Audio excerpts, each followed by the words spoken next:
Hello guys! Welcome to my vlog. So today is Sunday, hali na ulit at ating pasyalin ang Baguio Session Road. Kadalasan dito ang pasyalan ng kabarkada, syempre magjowa at mga magpapamilya.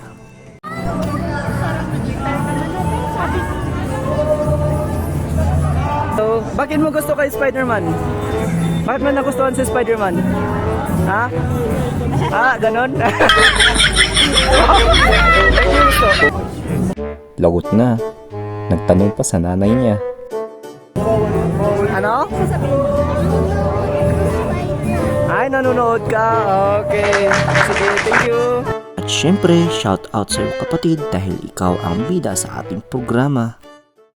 Alam nyo ba na isa ito sa kinakatakutan ko sa lahat dahil sa history origin nitong movie na si Valak, The Nun.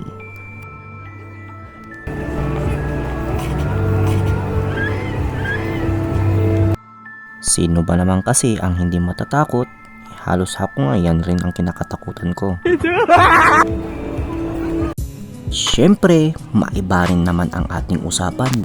Bukod sa pamamasyal, may mga pagkain na gaya ng pork barbecue at iba pa. Isa ito sa mga kinakaaliwan rin ng mga turista. Kahit sino naman, kung naglalakad ka ang sarap, pagkakaihaw at mabango, mapapagutom ka talaga. Wow! At dahil sa Chinese Mid-Autumn Festival, may mga handog at benta rin silang mga bilog na prutas gaya ng mansanas, dragon fruit, lanzones, grapes, at orange.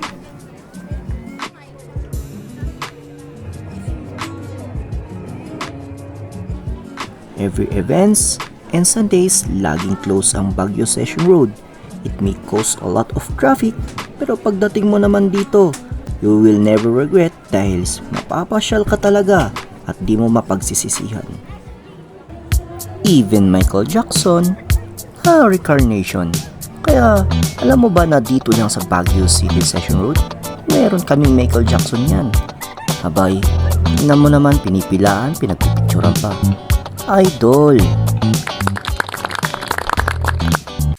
Pati si Dr. Strange, ay stay Mr. Magician, nakita ko. Ang kaso, yung hawak niya, hindi ko nakita.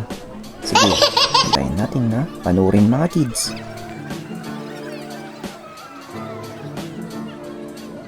Hindi pa na-content yung bata, talagang naningkurado pa.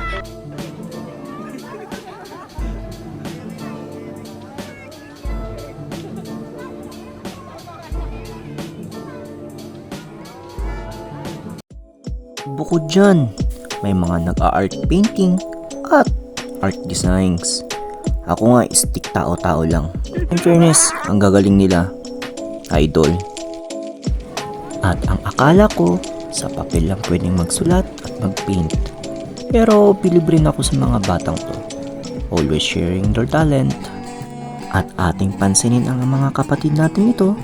Hindi man sila makakita, pero blessed pagdating sa musika. And I'm proud to say sa mga kababayan kong igorot, we are born for this and we love this. Matago-tagot ako namin. It's me, Reka Motovlog Official. Ngayon, nandito pala si Kai TV yun. What's up guys? Pa-follow naman ng ating kaibigan dito. Ayan. See you guys sa kanyang mga videos and content. Madami kaming collab later on by and by. Thank you sa support. Kakailian.